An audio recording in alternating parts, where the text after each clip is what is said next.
Okay, so let's kick off with something a bit strange, maybe even slightly depressing. Why is it that men, biologically, seem to have this, like, 6-year shorter warranty than women? It's a real thing. Yeah. And yeah, the first answers that pop up are usually, the obvious ones, dripping with sarcasm. Oh, it's simple. Men treat their bodies like cheap rental cars. Right, like they enjoy occupational hazards for fun. Exactly. Or they won't see a doctor unless a limb is actually falling off. And yeah, okay, heart attacks, strokes, men definitely get more of those. That's significant for sure. But hang on, that can't be the whole story. Because if we're just talking about lifestyle, women deal with their own biological challenges, right? Totally. Like way more chronic conditions, autoimmune diseases. That's a heavy burden too. And yet they still generally live longer. So that lifestyle argument only goes so far. Right. So if it's not just about who skips the gym more often or, I don't know, eats more fried chicken, then we've got to dig deeper. What's the underlying biological thing? What mechanism gives women this built-in advantage? What's nature's secret sauce here? And that's where we shift gears, right? Away from just blaming bad habits and towards the actual genetic programming. There's this specific bit of biological hardware, sometimes called the longevity gene. Its actual name is FOXO3. FOXO3 sounds intense. It kind of is. And that's our mission today. Figure out what this gene does, why it seems to favor women, and crucially, how maybe we can all learn to flip its switch. Okay, let's unpack FOXO3 then. Forget stealth bombers. What does this gene actually do inside us? Think of it like the head honcho of your body's genetic repair shop. Its main job: survival, adaptation. When stress hits, and that could be actual physical stress or even just perceived stress, FOXO3 kind of kicks into gear. Okay. It's what they call a stress-resistant gene. It helps manage gene repair, make sure cells adapt properly, and it's huge for preventative maintenance. Think anti-cancer, anti-aging. So it's like our internal handyman fixing things before they break. That's a great way to put it. Yeah, your body's own little life insurance policy working behind the scenes. Right. Now here's the kicker. Circling back to that gender gap, women, generally speaking, express this gene more. It's more active in their bodies. Ah, okay. And the activator, the thing that switches it on more, is estrogen. Is that right? Exactly. Estrogen is like the key in the ignition for the FOXO3 pathway. Yeah. It really turns it on, gets that damage control crew working regularly.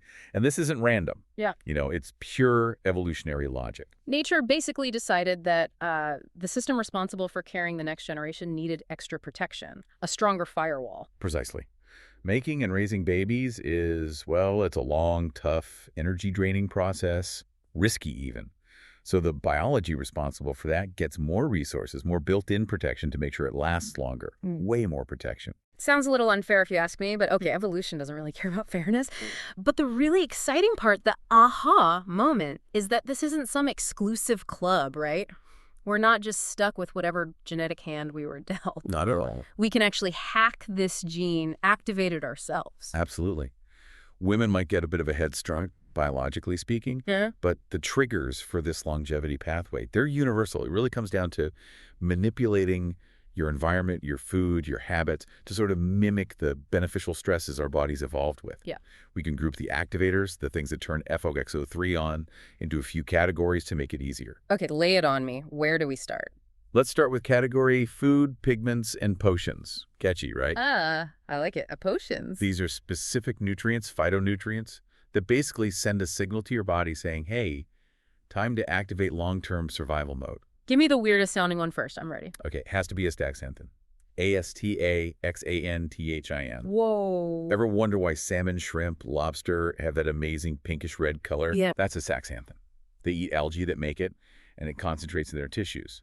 But its power is way more than just cosmetic. I remember seeing a number for this. It's crazy powerful, isn't it? Get this. It's something like 6,000 times stronger as an antioxidant than vitamin C. 6,000? Seriously? Yep, and about 100 times stronger than vitamin E. It's not just any antioxidant, it's fat-soluble, meaning it gets into cell membranes really well. It specifically protects nerve cells, your eyes, your skin, and yeah, your cardiovascular system. Really important stuff. Okay, 6,000 times. That's not just a boost. That's like strapping a rocket to your cellular repair system. Yeah. What else is in the potion cabinet? Then there's sulforaphane. You find this mostly in cruciferous veggies, broccoli, cabbage, kale, Brussels sprouts. Ones everyone tells you to eat more of. Pretty much. It's a really foundational activator. But here's a cool little loophole, especially for people who maybe aren't huge fans of greens. Ooh, a loophole. Tell me more. For the dedicated carnivores out there. Exactly. If you're eating good quality grass-fed meat or raw dairy from animals that grazed on pastures with certain weeds, those animals ate the plants containing the precursors, concentrated the compounds, and you get the benefit when you eat the meat or milk, especially the fat. No way. So you can outsource your broccoli eating to a cow? Theoretically, yeah. If it's a health-conscious, pasture-grazing cow, it's pretty neat. That is genuinely fantastic news for some people I know. Okay, what other potions? EGCG. That's the superstar antioxidant in green tea. Good for lots of things. Blood sugar, anti-inflammatory, anti-cancer potential. Yeah. And it talks to FOXO3. Green tea, got it. And resveratrol, that's the classic one, often associated with red wine, grapes, known specifically for flipping on these longevity switches. All these compounds are basically sending signals telling FOXO3 to get to work. Okay, food potions, check. What's next? Category B, intentional discomfort. Intentional discomfort. Sounds fun. Huh. Well, the idea is that our modern lives are just too easy, too comfortable in ways that actually work against our biology. We've engineered out all the good stress. Pretty much. Our genes, including FOXO3, were forged in times of scarcity, cold snaps, intense heat, survival challenges. So now we can leverage that history with controlled therapeutic stress. Like deliberately jumping into an ice bath. Yeah. Or hitting the sauna. Bingo. Yeah. Cold plunges. Sauna is a contrast between hot and cold, forces your body to adapt, activates those protective genes, ramps up repair. It mimics those ancient environmental swings. Makes sense. And what about discomfort on the diet side? Like the opposite of having snacks available 24/7. Intermittent fasting. That's basically a controlled mini version of starvation. Sounds harsh, but... But it triggers those deep survival mechanisms we developed to handle famine. When you stop eating for a bit, your body goes, uh-oh, resources might be scarce. And one of the first things it does is power up genes like FOXO3 to conserve energy and protect itself. And how does this tie into things like low-carb or keto diets? Ketones. When you cut carbs way down, your body switches fuel sources and starts making ketones from fat. Using ketones for energy is itself a direct trigger for FOXO3. It's like the body saying, okay, we're running on the backup generator, let's activate the emergency systems and be super efficient. Just changing the fuel source sends a longevity signal. Cool, it does. And if you want an even stronger signal, beyond just daily intermittent fasting, you look at prolonged fasting, like 48 hours, 72 hours, maybe even longer. That intense period of no food really pushes the FOXO3 activation hard. Okay, that's definitely intentional discomfort. What's the last category? Category C, high intensity and hypoxia. Exercise, obviously, is a big one. But not just any exercise. Right. Well, all movement is good. High intensity interval training, or HIIT, seems particularly effective at activating FOXO3. Those short, intense bursts, like you're sprinting away from a predator. Exactly. It creates a temporary, controlled burst of oxidative stress that your body then overcompensates for by ramping up repair and antioxidant systems. FOXO3 is key to that response. And this leads to something a bit more advanced, hypoxia training. Low oxygen, like athletes training at altitude. Precisely. Forcing your body to adapt to lower oxygen levels. It's a serious challenge, a major stressor. And how does that connect to the longevity gene? Hypoxia is like the ultimate adapt or die signal. When oxygen gets scarce, FOXO3 gets a massive wake-up call. This triggers things like making bigger, more efficient red blood cells, boosting overall fitness, essentially making your system tougher and more resilient. It's next-level stuff for health optimization. Wow. Okay. And shouldn't we mention the big, obvious stressor we often hide from? The sun. Oh, absolutely. Good point. UV radiation from sunlight is another environmental stress signal. It triggers FOXO3 in the skin cells because, well, the skin is under direct stress. If you're always indoors or slathered in SPF 50, you might be missing out on that particular activation signal. Need that balance. Okay, so we know how to turn this superpower on. Now for the flip side, the villains. What are the common things in our comfy modern lives that are basically telling FOXO3 to just shut down, slamming the lid on it? Yeah, and this list can feel a bit like the dark side of the moon compared to the activators. Let's start with the metabolic shutdown crew, mainly driven by having too much. Too much fuel. Exactly. Too much insulin, specifically. High insulin levels are probably the most potent inhibitor of FOXO3, which makes perfect sense from a survival standpoint, right? If your insulin's always high, like in type 2 diabetes or even prediabetes, it's a constant signal of excess energy, excess fuel. The body's thinking, feast time, no emergency here, no need for survival mode. Correct. High insulin essentially tells your cells, stop conserving, stop repairing so diligently. We've got more energy than we know what to do with. Uh-huh. So yeah, constant eating, never letting your insulin levels drop, never giving your body that break that's actively inhibiting the gene. It's the direct opposite of fasting. Okay, metabolic overload is bad. What about stress? We said intermittent stress is good. But chronic stress, that's the enemy. Chronic inflammation, chronic psychological stress. These keep your body in a constant state of low-grade alarm. Unlike exercise stress, which you recover from. Exactly. That post-exercise inflammation gets cleaned up quickly and the system gets stronger, but chronic stress just drains resources, keeping the body perpetually focused on immediate threats, diverting energy away from long-term maintenance and repair managed by FOXO3.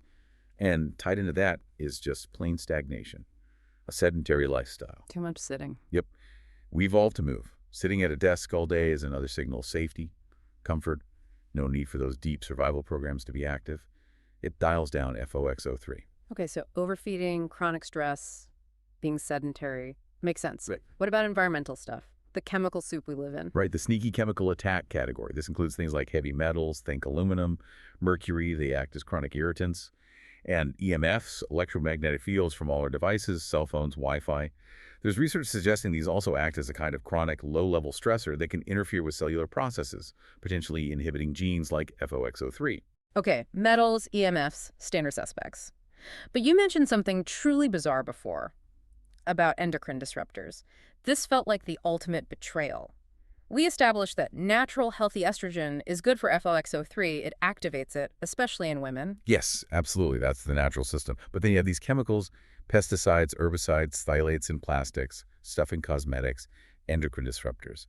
The insidious thing is they mimic estrogen chemically. They look similar enough to our body's hormones. So you'd think, maybe naively, oh, great, extra estrogen-like signals, that should boost FOXO3 even more. Right. That's the cruel twist.